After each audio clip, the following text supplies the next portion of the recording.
Right, welcome back to the Compression Podcast. We're your hosts. I'm Ali. I'm Arima. And this is the last podcast of 2020, of this year. And there's like a couple of actually pretty special things about this podcast in specific. First of all, yes, it is the last podcast of the year. Second of all, this is also the first podcast that we are publishing to YouTube. So I think we should say hi to any YouTube viewers. I think that should gather a decently larger audience than just being on Spotify and pretty much anywhere. Oh, I really hope so. You get your podcasts, yeah. But today, this is really essentially going to be like a wrap up episode. So we're going to talk about this already passed, but the Streamy Awards. We're a little bit late on this one. We're going to compare. So previously we did a podcast about our predictions for the smartphone awards, like MKBHD style. Now that's actually dropped, so we're going to compare our thoughts to what actually was given out. And also we're going to talk about my PC build, and I guess there's a lot to talk about, so we'll just get right into it. Yeah. Firstly, I think as a kind of smaller topic, today is the 27th that we're recording it, and I think we haven't exactly caught up. So, what do you celebrate Christmas, first of all? Because I don't know, actually. Like officially, no, but like I have the family around and we open presents and stuff. Oh, okay, yeah. So, what did you get? I guess. I pretty much just got money because I kind of need to recoup the cost of my PC build, which we'll definitely talk about later on. All right, okay. Yeah, I was thinking something to do with your PC build. I wasn't sure if you got the parts as a present or it was just money you got for it. But I think in our last episode, I talked about we had this kind of interjection where some OnePlus buds arrived on Amazon. So that was actually a present to me from my family. So that was pretty cool. Some new Bluetooth earphones. Nice. And also I got a dongle because my OnePlus Nord does not have a headphone jack, which I was pretty sad about. So now I'm actually recording with the dongle attached to my phone and then the wired earphones I usually use for the mic. All right, nice. How are the OnePlus buds so far? They're actually a lot better than I expected. So I wasn't too sure how I was actually gonna like them, but it turns out they're actually quite good. I love the fact that it works seamlessly with my phone, and even with my laptop. I literally just opened the case and suddenly, I was just fiddling with my case earlier, and I was watching some YouTube. And suddenly the YouTube disconnected from the speakers on my computer and went to the OnePlus buds, even though I hadn't even taken them out yet. So that's pretty cool. But the only bad thing is kind of the lack of controls. There's only a double tap to do whatever you want if you have a OnePlus phone. For anyone without it, you're literally just skipping to the next track. No volume controls? Nah, nothing like that. Yeah, I literally have the exact same issue. I have AirPods and pretty much I just wish I could. I really don't want to have to ask Siri to turn up the volume. You have an assistant though. Yeah, so because I have a OnePlus phone, I can change it into settings. So I have right double tap to wake Google Assistant and left to pause. All right, nice. So I guess we'll talk into some actual stuff. First of all, to get this out of the way, we've already mentioned this previously. The PC that I built, the custom PC that I think when did I complete it? I completed it it was around a week ago. It was on Monday. So I don't know the exact date. Is that that's the 20th, 21st? But anyways, I had a couple of hiccups during the PC build, which I guess who doesn't when you build a PC? But first of all, okay, I want to give a couple of general tips. I watched an Austin Evans video on, like, as I was going through, obviously, like, pretty typical, just had an Austin Evans tutorial in the background on how to build a gaming PC. And then I went through that, and the first hiccup that I went through was not being able to install the AIO. That's the CPU cooler, for anyone who doesn't know. So that my issue was that the motherboard that I was using, it had a metal backplate behind the CPU, and then the AIO required you to take out that backplate and put the AIO's own backplate that it came with.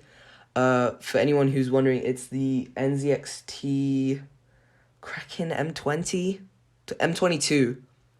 Always terrible with PC component part, naming PC parts. Yeah, that's one thing I hate. I Yeah, hate and naming. also, what's even worse is monitors. Monitors definitely have the worst. Have you seen that?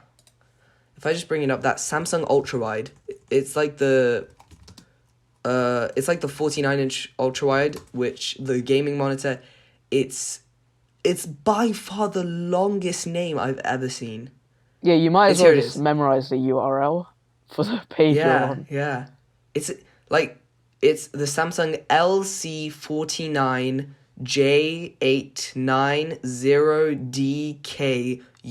LC49J890DKUXEN. Maybe that's just the serial number, Good luck trying to recommend that to a friend. especially if they don't know anything about computers. They'll just be like, Yeah, what did they say? it's pretty rough. But that was the first hiccup. Number one, the AIO was I had some troubles, but in the end, I actually got really scared when I put on the AIO, and I thought that I was, so basically when I put the actual block onto the CPU, I pressed down on it, and I felt like I pressed down on it too hard. So because like if I didn't and I wanted to screw it in, then I was gonna have to like it would just jump out of place, so then I had to keep it down. And I got worried that I was pushing it down too hard. And the number one thing you don't want to do with your PC build is bend those pins at the bottom of the CPU. I'm pretty sure that didn't happen though, because the PC does turn on, and I've showed you the lights and everything. It's pretty Yeah. cool. It's got the RAM lights up, the AIO lights up, some parts on the motherboard light up, and I think that was pretty much. Oh, and also at the beginning, when I actually finished the build, I had a problem where it just wouldn't turn on. That was because the front panel IO plug was not plugged into anything. I just completely forgot about that. So the power button wasn't the thing that was working. So like, the IO on the front of the PC. So that's the power button, Yeah. the headphone jack, and the USB ports. But yeah, I guess if I should go over specs, I think that would be, so first of all, Ryzen 7 3700X probably would have been better that's if it nice. was, yeah, I probably would have been better if it was the one of the 5000 series, but it's still a decently high-end chip. It's like 8 cores, 16 threads, 4.4 gigahertz max overclocking. And then for GPU, it's the NVIDIA Quadro RTX 5000. So that's a Quadro GPU. It's pretty expensive, but I didn't actually pay for it. We had it lying around somewhere, and I just thought might as well use that. I haven't actually plugged it into a monitor, which the final hiccup. So I turned on the PC, and then I had it plugged into a monitor with the HDMI port on the motherboard. And then I found out that I searched it up, and I found out that online, when you plug like display ports or HDMI or anything into the motherboard, to power a display, you're using the integrated graphics of the CPU. And my CPU, my Ryzen 7 3700X, doesn't have integrated graphics. So like no wonder it doesn't actually power a display, let alone be able to handle huge graphical projects like video editing. So, and then I don't have my motherboard, sorry, my graphics card doesn't have HDMI ports anywhere. So that was another issue. Now I'm waiting for a DisplayPort cable because that's the only port on the GPU to HDMI or whatever the monitor ports that's about to come has. So, are you getting a new monitor? Yeah, I am. So for So now would I was that not just have a DisplayPort? yeah, that's the thing. It has DisplayPort as one of the IOs, but it doesn't come with a DisplayPort cable. So gonna All need to right. get Right. my own DisplayPort to DisplayPort cable because the new monitor is DisplayPort. But anyways, I feel like I talked for a long time there. That's not. I recommend out of this entire experience of building the PC, I would recommend for any beginners, maybe watching instead of just solely going through one video and like building the PC along with that video, and then finishing and being like, oh, it turns on.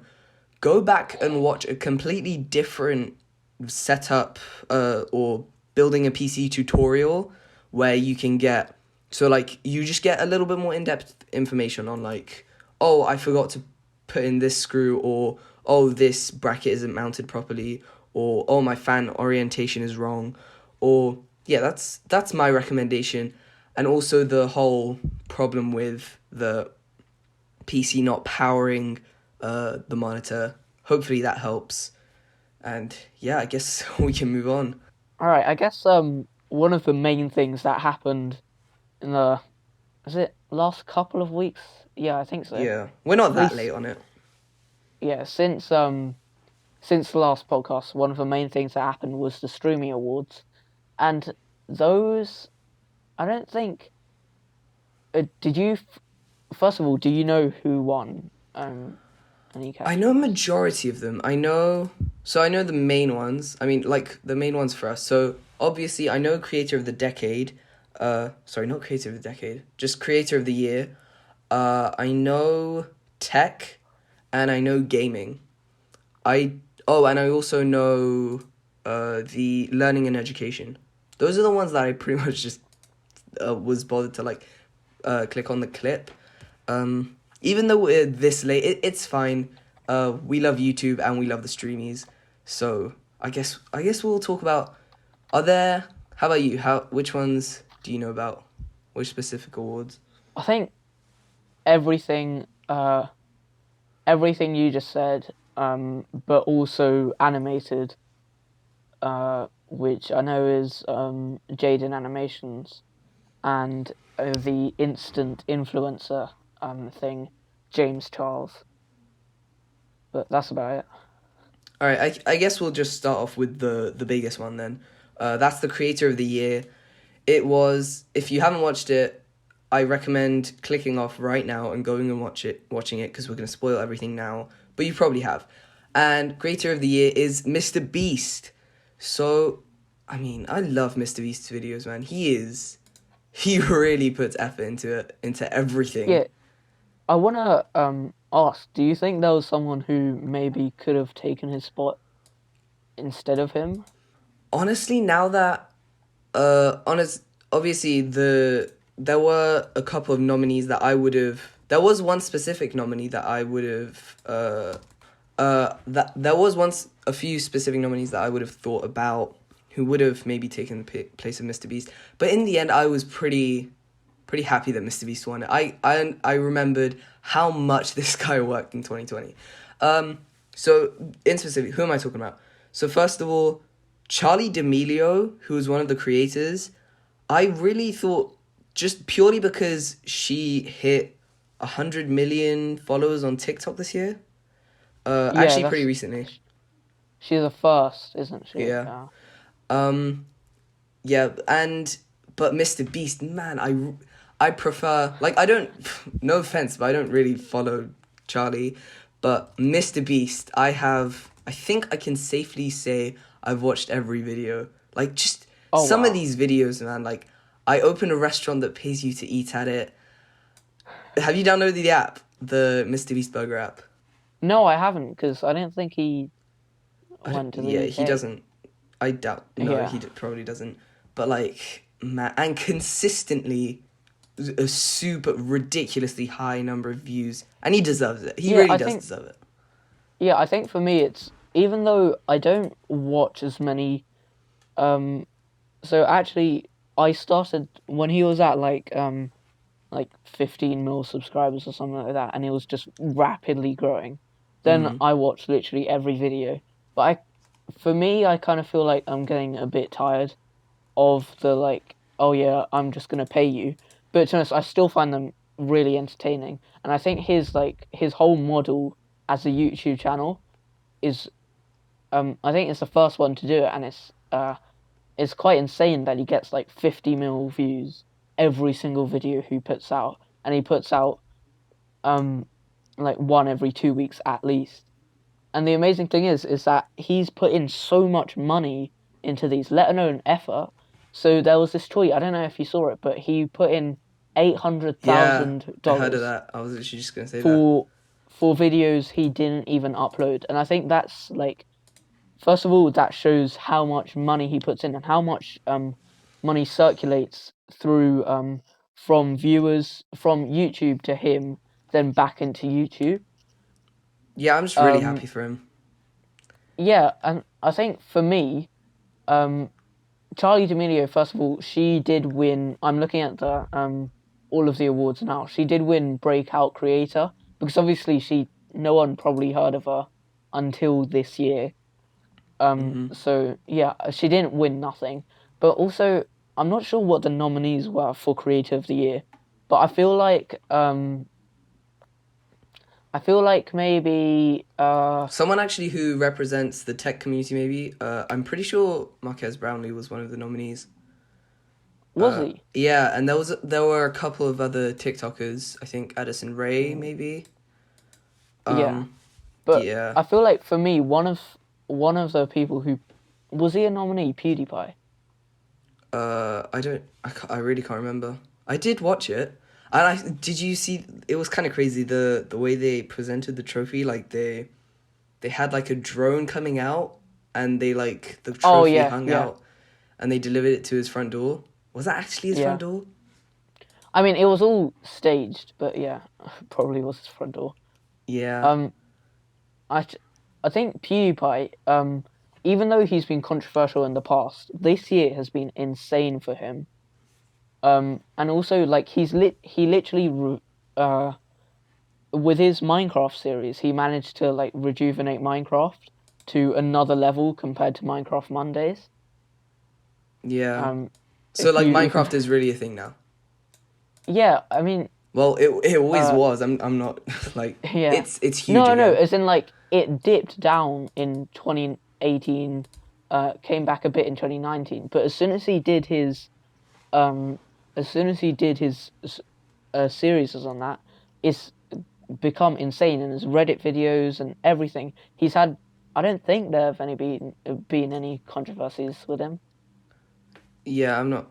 I don't think so. Uh, Yeah, and I think he's probably, uh, apart from Mr. Beast, he's probably one of the ones I would go for. yeah, and didn't And also the he also Sidemen, hit. but that's kind of biased. Biased. Yeah, I love the Sidemen too. Didn't but PewDiePie also hit 100 mil this year as well. Oh yeah, So I think I guess so. I think milestones one don't of the matter that much reasons, though.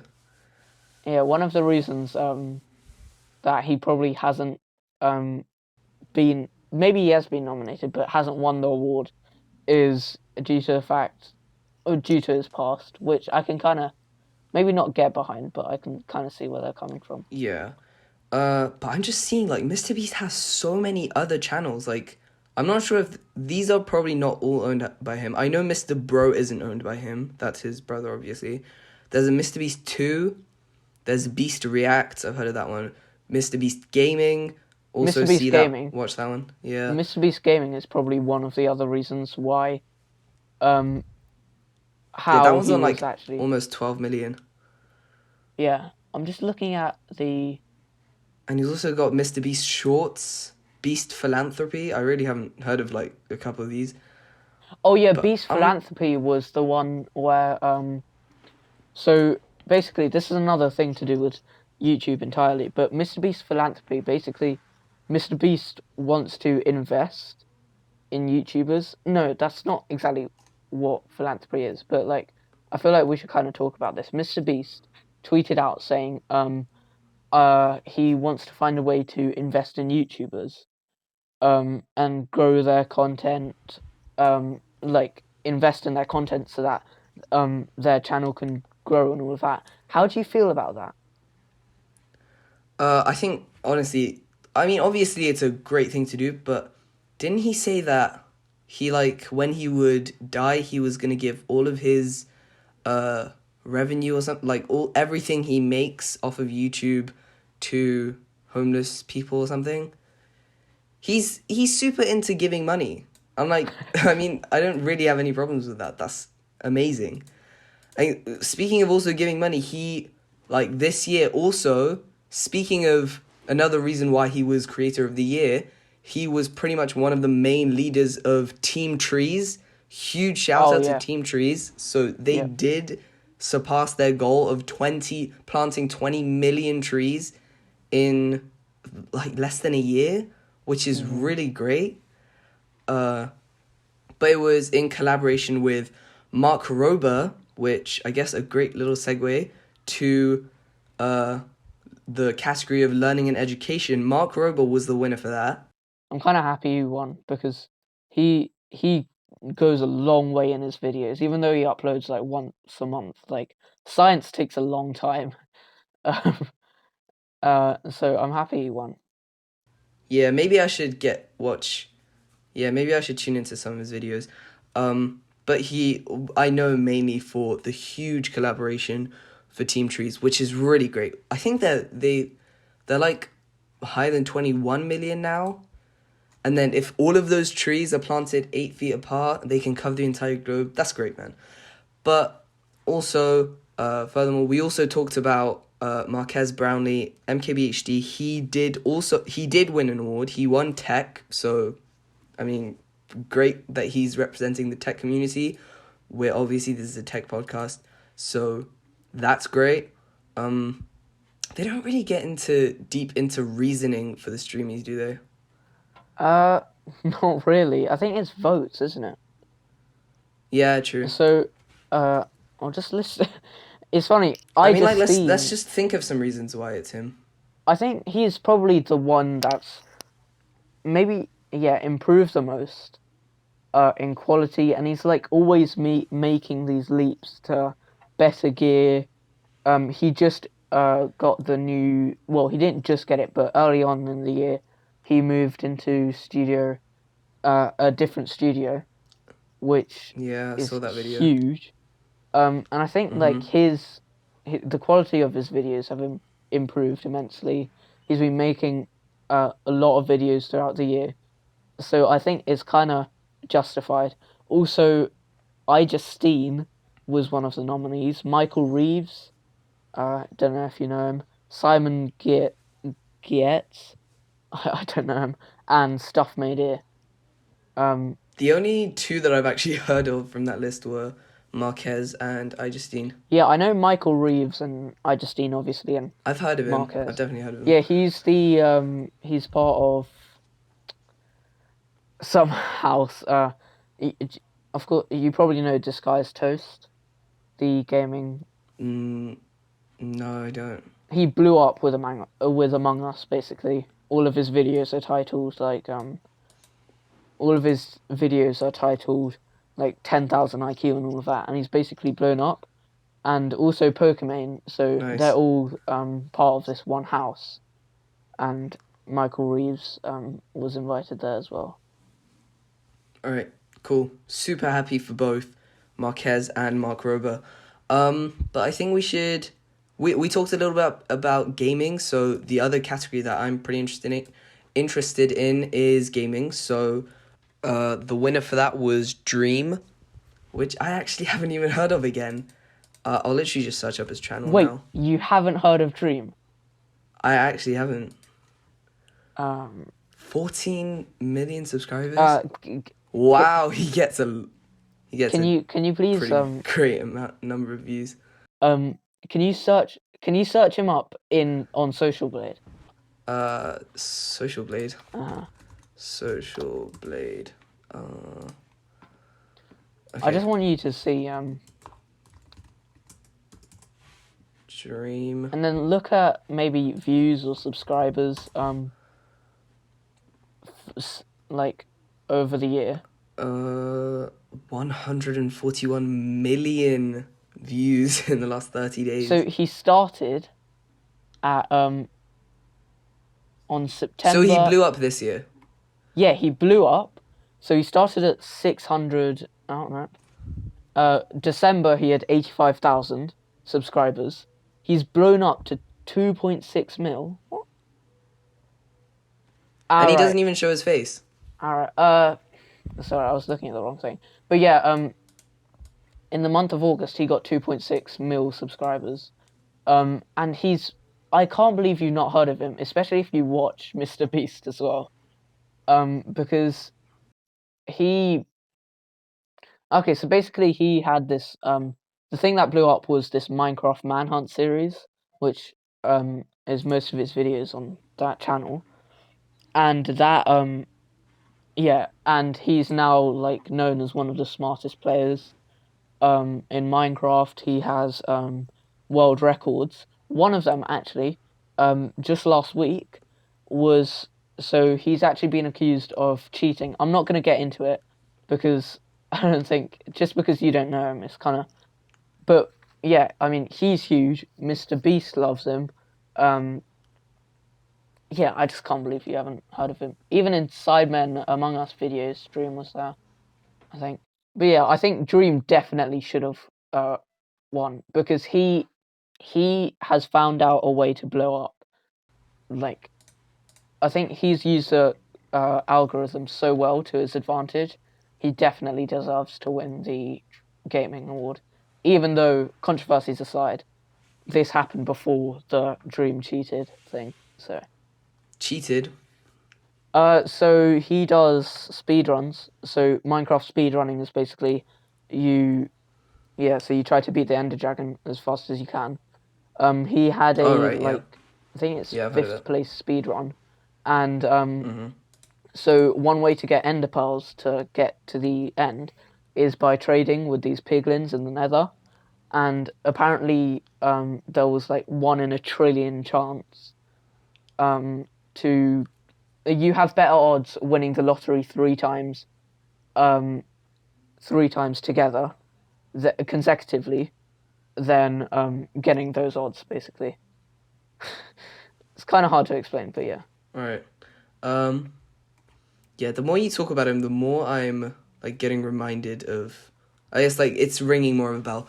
But anyways, so yeah, smartphone awards. This was. We're not gonna go through every single smartphone award that was given out, but we're gonna talk about a couple of key ones that we mainly care about. So that's first of all, the MVP and the bust, which we're gonna mainly compare with our own predictions for what phones were going to win each smartphone award. I think I'm gonna go first on this because I'm just kind of excited. Um, I'm really happy with both of these decisions, even though like there were a lot of choices for MVP. I think he's definitely made the right call. First of all, bust. I think we all knew it was going to happen. I predicted Note 20. I think you predicted Note 20. Yeah, I remember specifically I couldn't figure out what to give the bust, and then you reminded me about No 20, Yeah. and I was like, yeah, that's definitely the move. Yeah, so I think we all know our reasoning for it. If you don't, then maybe go back to our Samsung Unpacked podcast, which was like episode 6, or our We Smartphone talked Awards more in podcast. depth about it Yeah, as or well. Smartphone Awards podcast, which is the last one, podcast 18, which you can only find on Spotify if you are listening on YouTube. So, but with MVP, I remember posting a picture of the S20 FE being shown off by Marquez, and him going, "Oh yeah, this is the Oh MVP," yeah. and I was like, "Yes, come on," because I might have said 8T, but to be honest, I was rooting for either the OnePlus 8T or the S20 FE. Um, when it came to the MVP, because I really think they did so well, Samsung and OnePlus, to get these phones like to such a good value at kind of the right like mid-range slash upper mid-range price. So I think they did really well there, and yeah, the FE is probably one of the best value phones of 2020, and that's why it is most valuable phone. Um, so yeah, guess that's my All right, I reasoning to be think happy.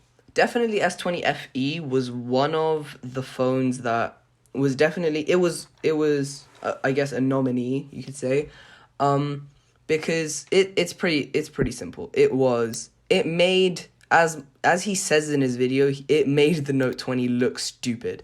They both had plastic backs, which Yeah, honestly isn't that big of a deal if we're honest. yeah, and And I've seen, both of us have seen the back on the S20 FE. It's so nice to touch. yeah, it's a pretty great. Either way, I also love the colors. They didn't have to do colors, but I'm pretty glad they did. Yeah, the blue is a really nice touch. Yeah, and the red is actually, surprise surprise, my favorite. But so S20 FE, it's kind of simple. It's a $700 phone and has the specs of the Note 20 on steroids. So 120 hertz display as opposed to 60. It has a 1080p screen, which isn't that big of a deal. Like plenty of flagship phones still have 1080p displays. But it's just like the fact that this phone, it was kind of a byproduct of this new category of upper mid-range phones. So as you said, the phones that are up there are OnePlus 8T, you got iPhone 12, and you got The our own Pixel 5. S20 FE and Pixel 5, yeah. Those are all up there. I think like that's $650 to $700 dollar or pound price bracket. I think this phone definitely was the one you should pick of those. So if you're thinking about if that's your budget, I think this is the one to go for, purely because OnePlus 8, I don't, honestly, this year, I don't recommend an iPhone. This is this is going to be controversial, but I really think, and I don't want to say this again, but last year, with the iPhone 11s, I was like, these are such boring phones. And, like, I get that the whole incremental upgrade thing is what happens in the smartphone market. It's a mature market. But this year, when Apple keeps on giving us the same 60 hertz screen, and don't get me wrong, the iPhone 12 still got a big screen upgrade. It got OLED, it got high resolution, but the fact that they're still on 60 hertz and they're missing so many specs that Androids have in the same price, it kind of annoyed me. And also it's just that. And also, if you take into account the OnePlus 8T, that, yes, it's pretty much spec for spec the same as the S20 FE, but the S20 FE has just great cameras, like, truly, like, probably up there with the iPhone 12, and like, a decent, like, a few decent levels up from the OnePlus 8T. So I think S20 FE was definitely the one that you should have picked of those. But I'm still going to say S20 FE, I could be swayed either way with this one. But you already know OnePlus 8 Pro was my favorite phone of 2020. If you wanted a flagship, you go for the 8 Pro from OnePlus. It's going to be so controversial. Like, I'm saying a lot of things that, these are just my opinion. I probably could be swayed either way, but my argument for OnePlus 8 Pro is that this was a $900 phone. Yes, it was OnePlus's most expensive phone that they ever launched. Yes, it was flagship money, but it still gave you a flagship experience. one that was damn near similar to the one that you got on the S20 Ultra for £500 less.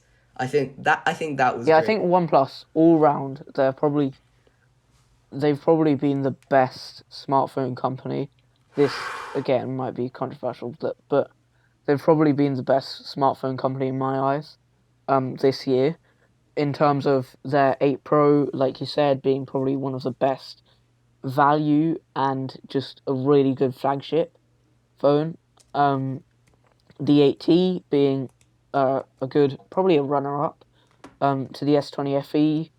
The 8 being again a good like mid-range phone. And the Nord being a good not budget phone, but another mid-range phone. So I think you're definitely getting like all round in every single area except for the budget area, where the N100 probably didn't play out as well. I think OnePlus is probably the best smartphone company this year. But okay, this is all opinion. This is all opinion based. This is all subjective. And that's the fun about the smartphone awards. We all have our different opinions. You agree with S20 FE. I think it was a tie between S20 FE and OnePlus 8 Pro. It was a great flagship, and it really wasn't as expensive as the other flagships that gave this a similar flagship experience. I think it was a pretty killer phone. But I think I want to talk more about the bust, which was Note 20. We didn't talk too much about it. We just said it was Note 20. But why was it Note 20?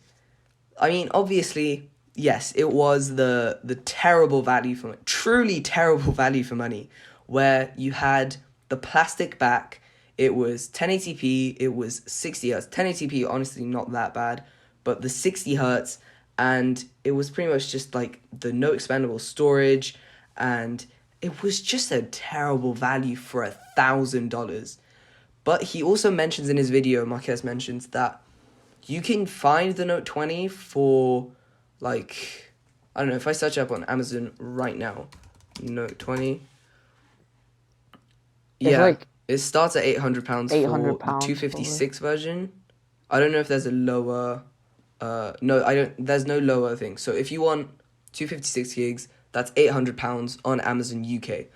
But that's still, I still think that's a terrible deal. When you, you can still put it up against the S20 FE. You can still put it up against that because they are literally, the S20 FE is still lower in price and still gives you 120 hertz, the great Samsung camera, the only reason you would have to get this phone is you want a stylish experience. If you want a stylish experience and you don't want to spring $1,300 on the Note 20 Ultra, which right now, I'll search up, is actually, I can't find it on Amazon. I can't actually find it. Maybe it's a really popular phone. Oh, Note 20 Ultra. You can find that for £1,000. You can, please don't get a Note 20. I mean, it's kind of a no-brainer. Like, unless you really want a stylish experience and you don't want to spring £1,000 for whatever reason, and get one of the best flagships. Truly another incredible flagship from 2020. The Note 20 Ultra was a great one. That's all I have to say. All right, but that's pretty much it for the awards given out in 2020. My PC build and hopefully the YouTube viewers are enjoying the show so far. We're going to take a quick break. We got more tech news to talk to you guys about, and catch you guys soon.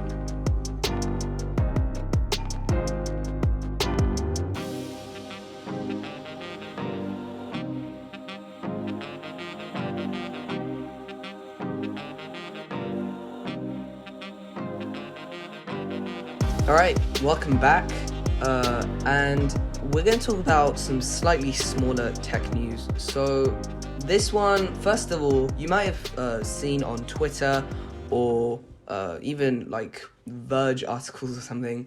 The headline is pretty much, Elon Musk says Apple refused a meeting to acquire Tesla.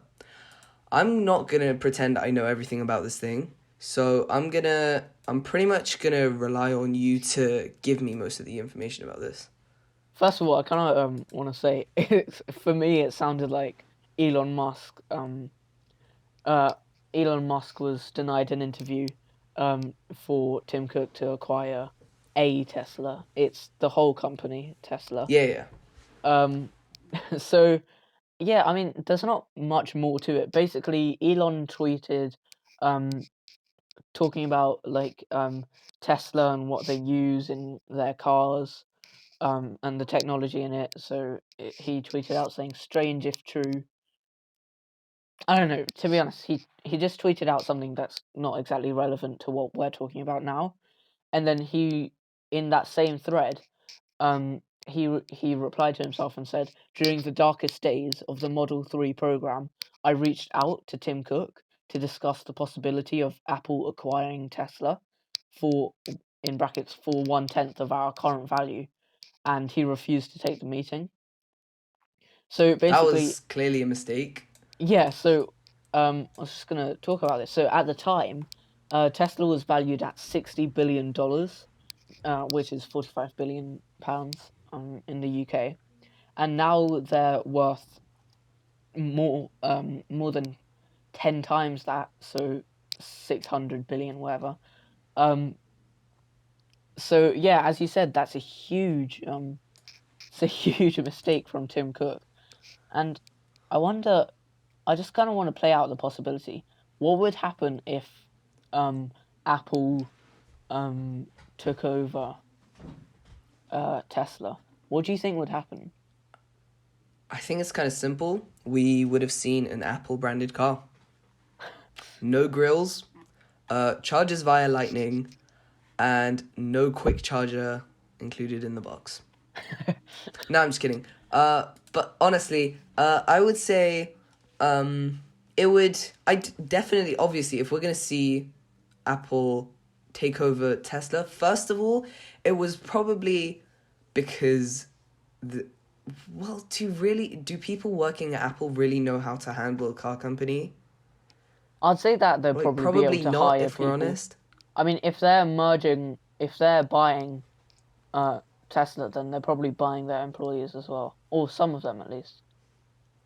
So And also, during the darkest days of the Model 3 program, how long ago is that? The Model 3 that's was. 2017.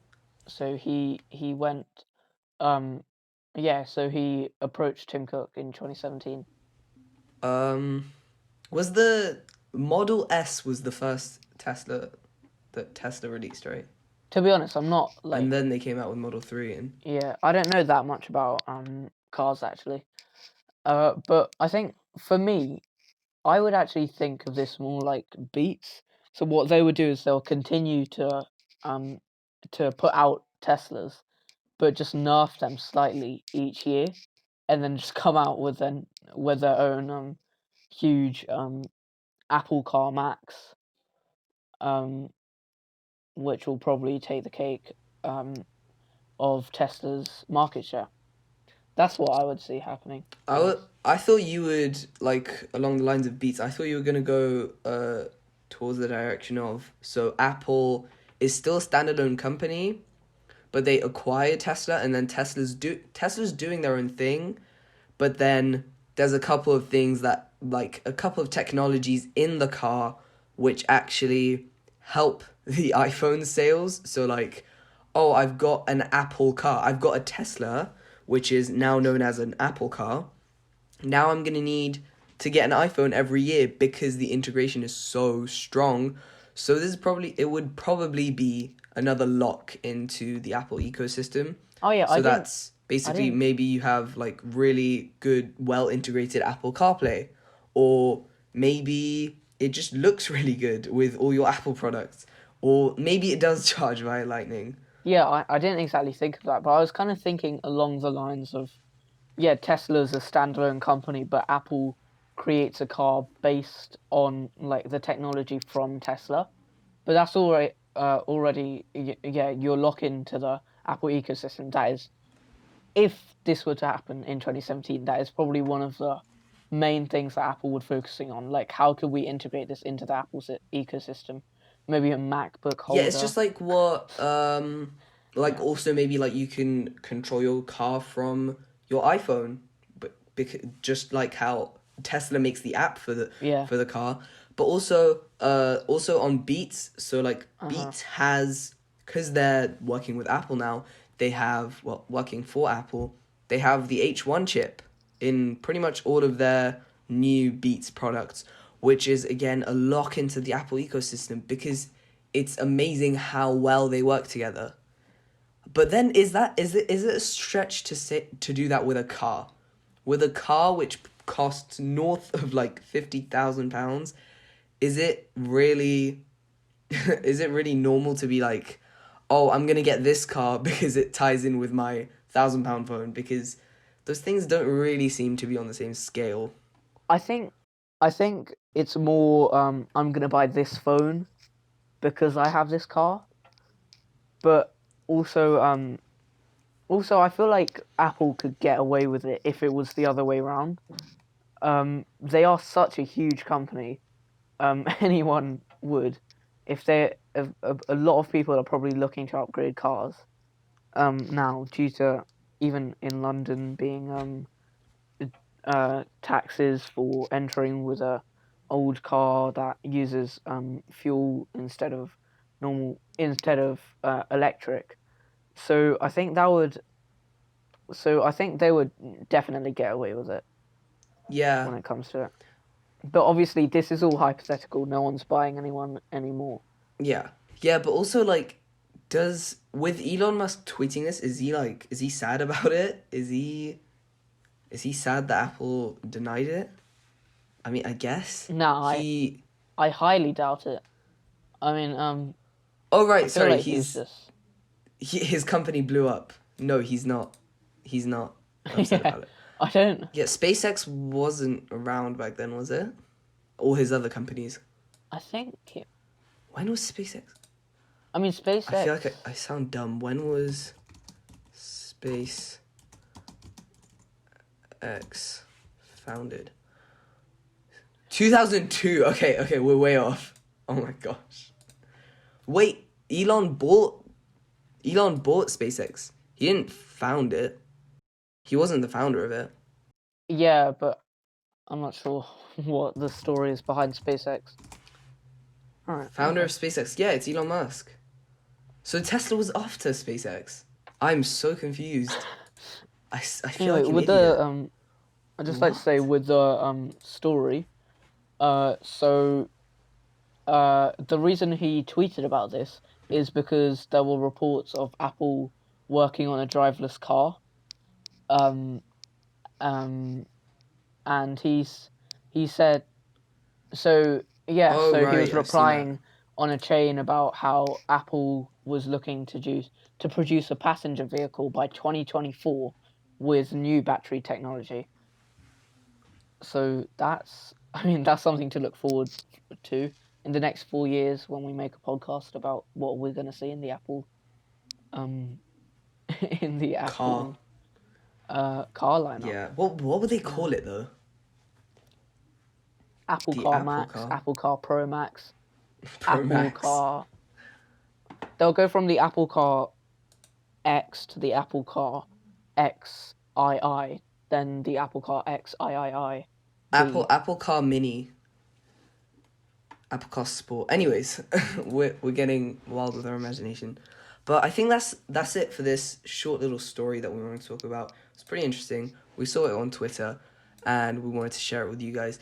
But I think, what else? Is there anything else that we want Yeah, to... so Any other small tech stories before we get into probably the main part of the podcast? What our look forward into 2021? another small story. This kind of really interests me. It's to do with, first of all, if you follow my Twitter account, well, I suggest if you have Twitter, go follow compression at compression pod. And what you can... It's fine, you can plug your own Twitter as well. I'm not sure what mine is actually. I think it's You just don't know at, your Twitter handle. yeah, it's just like at Arimath because no one else has my name. But so with Twitter, so obviously you've probably heard of Donald Trump and Joe Biden and the US election. Mm-hmm.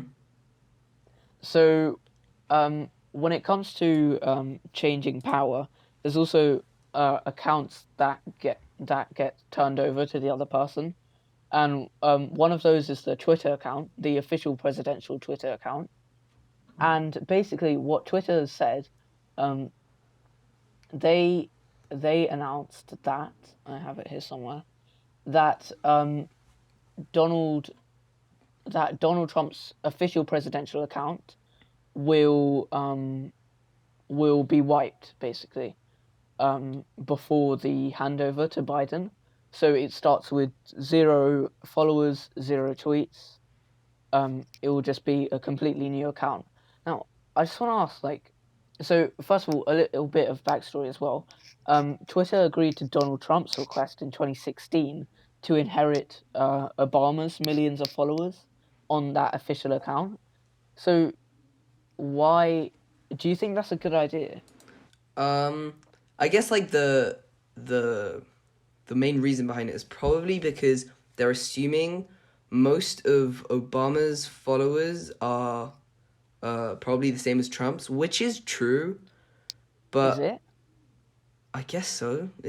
I mean, like, people who follow politics, you don't have to be a Trump fan to follow him on All Twitter. right. Okay. Yeah. I was thinking more of like they follow him as in follow Well, like, his are party. followers really actually fans of the person? I Maybe feel you like just most follow of them them are. because maybe you just follow them because you want to hear from them and you're just into politics in general and you just Uh-huh. want to know what Trump is saying.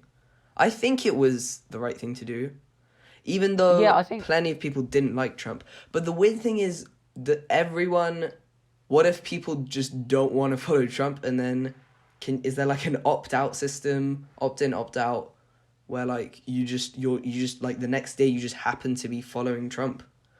so. It's not following Trump's personal account. It is the official presidential account. So the account hasn't changed. The person who owns it has. So there isn't Right. exactly a system to stop yourself from following their account. But I think my first reaction was actually why? Like, that's just stupid. If you've done, it's you're going back on your ways. If you let Donald Trump keep millions of followers, yeah, take take Donald's from Biden. But I think once I kind of got a bit more into the article, so there was this marketing specialist who said that basically, with millions of people following an account, Trump's fans being quite fanatical, that's the word they use. So they love their conspiracy theories.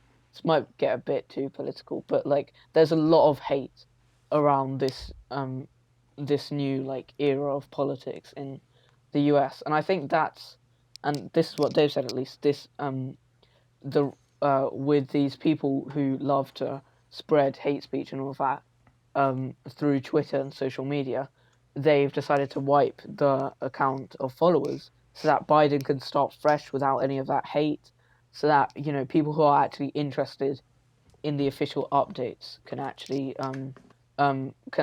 get the updates um, instead of these tweets that are hate fueled, so that these hate-fueled tweets can be neutralized. So yeah, I agree with you on the fact that it is a good idea. I just thought it was quite interesting. All right, so I want to move on to probably my favorite part, like the thing that I've been most excited about for this final podcast of 2020. It went by so quick. When did we start? We started in, I think it was July, maybe August, I think, was it? August or July. Oh yeah, July. Something. Sorry. I think it was like late July. The first one that we uploaded, I think it was like maybe the 19th. But we've tried our best. We've tried our best to as consistently as possible. Our schedule was basically just upload every week. We didn't have a specific day in mind, but I think the kind of rhythm that we got into was plan on Saturdays, record on Sundays, and basically just edit until it finishes and upload sometime throughout the weekdays. So like at the end of the day at school, after a long day of school, we would come back and one of us would edit the podcast. So that would take 3 to 4 days, and we would upload generally on around Wednesday or Thursday. That was when school started. But when we were like on summer holidays, we were uploading a little bit more frequently. But I want to this segment is dedicated to like a 2020 round off and a look forward into how we want to evolve the podcast for 2021 for the new year, and our goals, how many podcasts we want to upload, stuff like that. And maybe at the end we'll give like a little, look forward into some of the tech that we're most looking forward to for 2020. I think that could be pretty fun. So I guess first we'll talk about like an actual physical podcast roundup. So we uploaded, this is podcast 19. So that means we'll say, for the sake of this episode, we're going to say we uploaded 20 podcasts throughout half a year maybe. So that means if there are 52 weeks in a year, so if we upload around 40 podcasts per year, I think that's close enough to one a week, I guess. I think we can keep up this same rhythm of one a week. That's a comfortable place to be at. If we can, we'll definitely upload more. We want to upload more. We enjoy doing this. But yeah, for now, Yeah, I think the only one hardship week is good. The only hardship is exams. That's the, like, Yeah, I mean, no one who listens to the podcast would know, but so I've been doing my computer science GCSE early, and basically, except for the podcast, I've done nothing much to do with school or co-curricular activity. I've literally just been sat in my room, either coding or drawing flowcharts or just gathering evidence for GCSE in case the exam doesn't actually happen. So that's the only thing I'm worrying about, is that with the podcast, like, it's already hard enough to do it once a week with school. It's just going to be hard without GCSEs coming up. But hopefully we can move past that. Yeah, good luck with that. But I'm gonna, so for now, until because you seem to be having a bit of work, I'm gonna try and edit the podcasts for the foreseeable future. But I think, what else do we want to talk about? We want to talk about, actually, this is obviously the first podcast we are uploading to YouTube, but that doesn't mean this isn't a video version. If you're listening on YouTube, you probably already know, you're not seeing our faces just yet. You're literally probably just seeing like a logo of the podcast in the background whilst the audio is playing. That's our plan for the foreseeable future again. I don't know when exactly we're going to do a video version where either we screen record like a Zoom call, or we stitch together our separate cameras, or even maybe when this whole COVID situation ends, I would love we meet up somewhere and then we can actually sit down and record the podcast. That is probably like the end goal of actually being in person. But I think the next step, for now, we're going to upload without showing our faces to YouTube. But eventually, YouTube is going to be where we upload the video version, where you can actually see our faces if you're not doing something in the background whilst you listen. Yeah, I was so I've been pushing this YouTube thing to Ali for the last week. And one of the things I was looking at, so I just wanted to have a trial run with our last podcast to see like how this whole YouTube, how to upload such a huge file to YouTube. But one of the things was that I put our logo as the video for the thing, which is probably a short-term solution. In probably with this episode, maybe with this episode, I might put like pictures to do with the topic, just for YouTube's sake. Yeah. Yeah. It's basically just the aim is to appeal to a bigger audience, and I think YouTube is going to be a pretty good way to do that. So, if you haven't already, subscribe to the YouTube channel if you're watching on YouTube, and you can get notified of exactly when we upload, so you can be the first to watch. But for now, like the other things that other upgrades, future upgrades. First of all, microphones. If you've been listening in the past, our audio quality, I wouldn't say it's bad by any chance, but it's definitely not studio grade or like where we want it to be. So definitely, we really want to buy new microphones. The Blue Yeti X or Blue Yeti Nano, those look pretty good. Those are a potential buy for us so that we can upgrade the audio quality. With me, I don't. How much? Well, I don't think we can get into that, but I mean, I think that's probably the possibility for when we're recording it like in the same room, because getting a good quality mic that will sustain us for like the next however long we want to go with this podcast, then like to buy a actual good mic, that's quite a lot of money, isn't it? It is. It definitely So, is. It's especially for it's a bigger investment for a podcast with barely 200 listeners. 250, isn't it? Yeah, maybe even. But I think I really just want this whole COVID thing to end. Like this, as soon as it ends, we will. I don't. It's not gonna immediately be like a huge upgrade to the podcast where you're gonna see us in the same room and then we're gonna have cameras on ourselves. But like right now, we're in London, so that's currently in tier 4. If you're in the UK, you know what that's all about. But yeah, it's kind of rough. I think are there any other updates or plans that we have for 2021 for the podcast? No, I don't. In terms of like we've covered upload schedule. Oh right. We also wanted to talk about guests. We've had one guest recently. I think it was the Samsung Unpacked episode where we had we had another friend of ours just on the podcast. Just another voice that you guys could hear. So that was the first time we ever did a guest show. I doubt we're gonna be able to bring anyone of like a decent following onto the podcast. But yeah, we don't have that many major plans for 2021.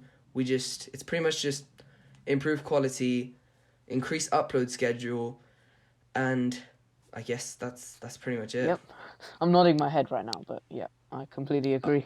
All right. So I guess we can move on to something a little bit more exciting, and that's the actual. This is a tech podcast, so let's get into the tech that we're most excited about for 2021. This is gonna be a pretty lengthy discussion, but I'm excited for it, and we already did we did part of this in a previous podcast where we said our Galaxy S21 wish list. Kind of wish we didn't do that in that episode so that we could leave it for this one. But nonetheless, we've already gone through that, so you can check that episode out if you want to know about our wish list for that phone in the description. But other phones that I'm looking forward to a lot. First of all, I want to talk about the new OnePlus phone. I feel like that's the next phone that's going to come out after the Samsung ones. So, I mean, let's just talk about OnePlus. What phones are you expecting? What price ranges? First of all, just for the whole, like, for every single phone, I just hope there's one flagship, like, well-known brand that takes the leap. At least well-known brand in the Western world. That takes the leap to getting that under-display selfie camera, because we've seen it in a proper phone now. So I really hope that maybe it's the OnePlus 9 Pro, but I was thinking about it, and when OnePlus went to the pop-up camera, it worked. People did like it. but also for some reason they went back to the hole punch. Well, not back, but they went to the hole punch, and I think that's more of a I sign think it was going back. I definitely think that was a No, downgrade. That was an annoying thing that they did. when I say going back, I mean like they didn't actually have a hole punch before, but they've gone back in design, yeah. Yeah, I guess. But I think that's kind of a sign of them maturing. Like Apple, like you said in the podcast today, they're taking these tiny steps. Samsung a bit less tiny steps, but still, from the S10 there's not so much except for the screen and the cameras that has changed. So I really hope there's some new advancement somewhere. Otherwise smartphones might become slightly more boring then. I really don't want that to happen. And definitely, like, okay, we'll get into specific phone brands and later. I think we can just group them all under one category of what do we want to see from every flagship? What main features do we want? But I want to talk about so we want to talk about new form factors, because that's like, you talked about smartphones getting boring. When you talk about smartphones getting boring, you can't ignore new form factors. That's pretty much what was one of the biggest hits of 2020 in terms of smartphones. The whole foldable thing for LG, the whole swiveling thing for Microsoft Surface Duo, the whole dual screen thing. I'm just curious, like, where do you think this is gonna go? Is it gonna go in one direction? Is there gonna be like one form factor that's here to stick, or are we just gonna keep throwing stuff at the wall and seeing what stays? I feel like our scope of form factors is gonna slightly narrow, but I think that's in terms of, the Royal Flex Pi and the Mate X.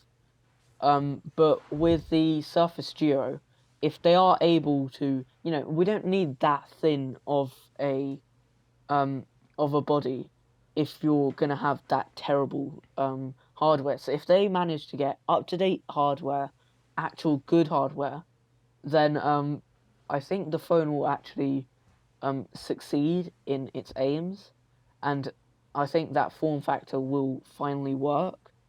And I really want to see that happen. Also, the Galaxy Fold obviously will probably see a uh, third iteration of it. I can't wait for that because they've kind of reached the limit of 2020, Yeah, I feel like they except kind of for mastered the folding phone. They kind of led the whole folding phone yeah, thing. for 2020 they've kind of mastered it, except for the fact that the front screen had 60 hertz. So if they continue with the path they're on right now, I think they're definitely gonna have um mastered the this form factor completely, and the whole like Samsung are pioneering these new form factors, and also the Z Flip, another iteration of that would be Yeah, but then pretty if awesome they as do well. master it, as you say, it's pretty much just going to be a question of, are foldables the right form factor that we should be going for? Are people actually, even if a foldable was £1,000, like normal flagship money, would people still be buying it? I feel like if you have flagship money, it depends how good foldables get, because right now it's just Samsungs and they're still like 1,500, $1,600. 2000? Yeah, 2000 was the original, I think. No, also the new one. Ah, okay. I thought it was released at like 1,600. No, I think Sorry that for would that be, mistake. that would have been a steal. Hmm. A Z Yeah, Fold so 2 for 1,600. so if they get all the flagship specs, the flagship camera, which they already kind of have, and the flagship screen, if they get the same flagship experience on a foldable phone, then I think 100% someone with flagship money will like have a huge possibility of getting a fold instead of a flagship. But I still feel like you it's an people are saying, oh yeah, which form factor is the way to go. You could have two form factors at once. So it's not so um I think that some people might choose to go down the OG phone way, and then some people might choose the Fold. But if the Fold keeps on improving, then more and more people will slowly migrate to this Fold experience. And if it keeps improving, then parts will become easily available, and that means that we might get a budget phone in the next couple of years, and that's probably a budget folding phone, and that's probably when like it's an actual viable huge form factor that everyone will use. All right, fair enough. Can you say the same about the whole LG swiveling phone? So in the last few podcasts, I've been saying, oh yeah, what I've been singing its praises, but actually, I don't think it's as viable as I thought it might be. So yeah, it's. I don't think other companies will lock on to that same idea.